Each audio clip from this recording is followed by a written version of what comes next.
All right. Listen to this song first. This song is Dance With Me by Orleans. I'm in my barn. Our house is up there. I call this the door to nowhere.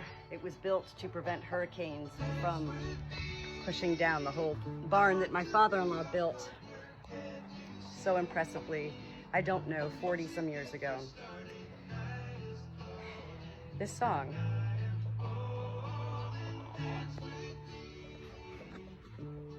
I'm always dancing.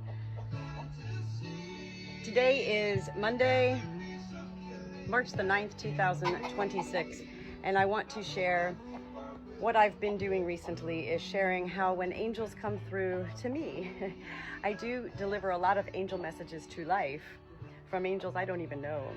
And yet I don't often share my own angel messages because, well, I don't usually do a video for myself. And yet I just had a moment, literally, and I want to share it, of how angels do communicate with me. Angels want to communicate with us all in any ways possible. There is nothing beyond an angel's imagination. Imagination comes from our mind. Angels are beyond mind. So today, spring is in the air. I come out to behind Barnway. I'm just going to give you the whole story here.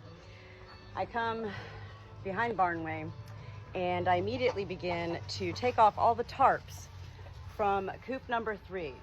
I laid them all out here. I still have one out there, and I folded them all up, and I came back here to this part of our barn and designated a space for these tarps, okay? And then I turned my head to the right over here. This is the sheep's stall right here, and there's 2 shelves up here, and yet, you know, this is kind of falling in. So my friend Deb, who is an angel in heaven, Deb Kofmehl, she's amazing, truly amazing. I love how she just came through. Alexa, volume down. So I look up here on the shelf and I find the frame upside down, and I remembered that I placed her picture frame out here with a picture of her in it. I said, oh no. So I picked up the frame, and when I picked up the frame, well, I've already cleaned her picture off, so now you can see. But if you see all the dirt that was on there, the whole front of this picture was covered with dirt. I am human, and I'm a filthy mess because I am cleaning behind Barnway right now. And I thought what I saw with all the brown, I couldn't see her picture. I thought the picture was gone. I thought, oh no, the picture fell out and the sheep probably ate it. And so I looked at the picture frame, which was all brown with dirt at the time, and I said, oh gosh, Deb, I'm so sorry.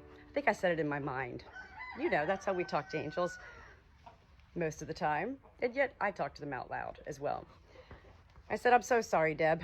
And I came over here to my work table as I then began to randomly, and this is key for everybody to be aware of, there is nothing random. And so whenever we find ourselves feeling a spiritual presence and we find ourselves doing something without thought, we tend to associate that with being something random. There's no coincidence. So I bring this picture frame over here. And at that point, you know, folded up the tarps, I'm finding order in here. I'm like, look, I'm looking at all the nesting areas I have back here for my birds. I have 40 birds. And, you know, they're very particular where they want to lay their eggs. And so I'm like, let me move this cage here, this cage there, whatever. Let me start to clear out this space here. And then I came upon the infamous Deb's very special bird cage that after she died, her husband, John, my dear friend, gifted this bird cage to me. Deb always loved her little birds. I can't remember what they are right now. They weren't cockatiels. They were something special. Oh, she loved those birds so much. This is a very special cage. And we began using this right at the very beginning when we were on our rent-a-farm back in Florida 3-4 years ago. It's where my 3 first hens, Penny, Olivia, and Flo, who are all buried on Beaver Hill right back there now, slept at night. At that point, you know, I'm still not getting it. I'm still not aware that Deb is here, even after finding this picture, whatever. coming over here, even seeing her cage. I still wasn't aware. And then I finally, start taking stuff off the top, because during this winter, this became my highest point to put things like lipstick and pens and pencils and paper and things that I didn't want the sheep getting into. So I wanted to clean it all off because I want to move this cage, and it's massive and it's heavy. So as I start to move all this stuff off, I start to put it onto this table, and this picture goes to fall off, and I catch it. And when I catch it, that dirt that was all there, how do I explain this? The dirt that was all there, it was still all there, and the only thing I could see was this. That's all I could see. Everything else was still dirt, all the way even up around her. It was just her face. I go, well, hello there, Deb. And I was like, oh my gosh, how did I perceive that there was no photo in here? Why didn't I at first take my finger and like try to see if there was, dust or something on it? So I started to smile at that point as I began to allow Deb to embody. That's what I refer to it as at this point in my life. Embody. Yes, the soul of my very dear friend who died in my arms at too young an age, and yet heaven disagrees, because it's not about age with heaven. When it's time, it's time. Deb has remained one of my most silent angels, even though she was one of my best friends in life. And so her birthday was just like recently, and I connected with her recently, and I never really hear from her. And now today I'm hearing from Deb again. I know I'm rambling on. I'm really excited. I get very excited because Deb is still with me. I really look hideous today. I'm working behind the barn. This is a big job, and I love it all. And at that point, that song came on. Dance with me, I want to be your partner. And as soon as I heard that song, Deb was like, come on, dance with me. And I was like, I'm not one to question angels. I'm not one to go, did I just hear an angel ask me to dance with her? I don't hear. There's nothing that I hear in my ears. It is a feeling. And when you learn to discover what your soul truly is, and you're able to then learn to connect your mind and your body to your soul, you will begin to discover, look at my hands, how dirty they are. You'll begin to discover all of the magic and fairy tale adventures in your own life.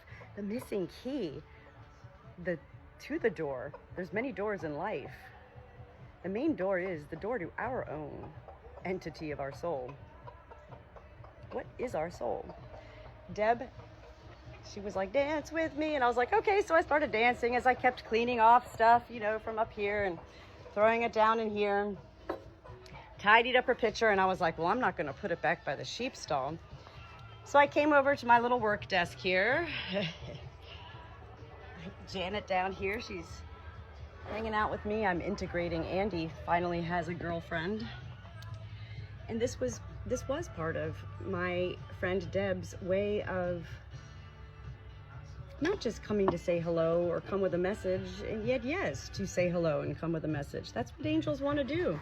So she came to me in these ways today and was like, Natalie, dance, enjoy, have fun. I love that you love this bird cage.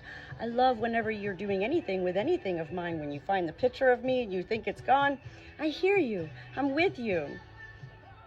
And this is where I want to go back and explain further that when I came out here this morning, I knew I didn't really have to go anywhere today. I had my plans of what I was going to do, and yet for so long in my life, I used to associate my being with having ADHD. Isn't that what the universe loves to, diagnose almost everyone with? And yet over the past many years of my life, I've come to discover it's beyond ADHD. It's just called an active mind.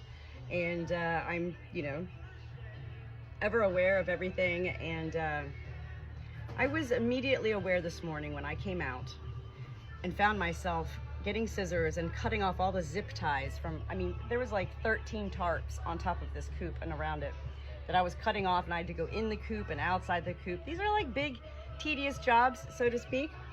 And so it is a delight that I know that Deb came to visit me today and was like, have fun, and guess what? You're not alone, and you're never alone. And when you're having fun, we angels are having fun with you. I hope this actually makes sense. It is hard for me to find words, even when delivering angel messages to strangers. It's not that I'm not always right, yet it is not a game either. When communicating with another realm, with angels, it's unlike any other communication. It's out there, and it's going to be what it's going to be. And I believe that there are limitations to both us here in life as well as angels in heaven, limitations that God creates. And so, you know, we're not meant to know everything. We're not meant to understand everything. We're not meant to see heaven before we die. And yet heaven does love giving glimpses, you know, to such persons as myself, who angels will come and say, just 1 second, Natalie, I need you to come see something. It's all real, and it's beautiful, and it's not anything that can be proven in a court of law, right? So each to their own. Deb, I love you, Deb. Deb was, I think, 54 years old when she died several years ago. She was my next door neighbor, my very good friend. I began giving her, like 15 years ago, angel messages from her dogs who had crossed into heaven, to the Rainbow Bridge. And it was an immediate connection. I went to see Teresa Caputo right before Deb died with her. She got the tickets. We drove her classic Monte Carlo. It's in like mint condition, but there was no air conditioning. So driving into Orlando to go see Teresa Caputo, and I drank too much, and then I got mad because Teresa Caputo didn't even come over to our side of, you know, the whole place we were.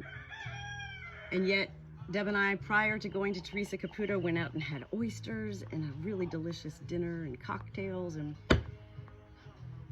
I certainly didn't know then that that would be my last real celebration with Deb. And yet, truthfully, the final celebration with Deb was me, by her hospital bed, holding her hand. Coming back to the hospital after they took her off of life support, and everybody just kind of left. You know, we were kind of under the impression it might take a long time for her to die. And I dropped my daughter off back home, so I left and I came back. It was like 45 minutes, maybe at the most. And when I came back, there was a nurse sitting with Deb by her bed. And all the nurses at the station, when I walked up to that floor where she was in the hospital, they all smiled and said, "Thank God you're here." And at that point they said, "We know when you're here. We've been watching everybody come and visit Deb these past many days, and we know when you're coming because her heart rate changes."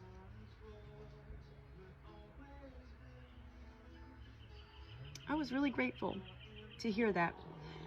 And so I sat by her bed, and at that point I'd been writing a lot of notes that day about Deb, and I just opened up my phone to my notes and I started sharing the story of her life via my words and our sharings and our memories, as well as any of the stories of her life that she shared with me.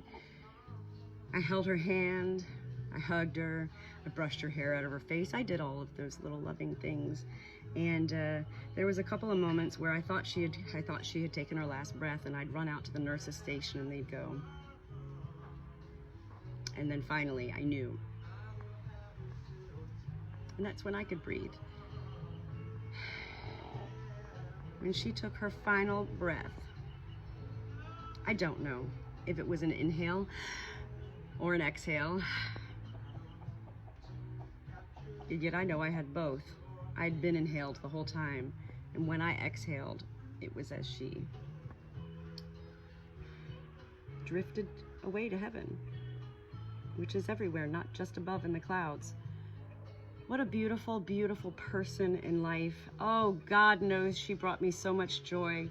And, you know, I think the most beautiful thing that I ever even think of as a messenger, one who does talk to angels all the time, every day, all the time, we really, really will meet again.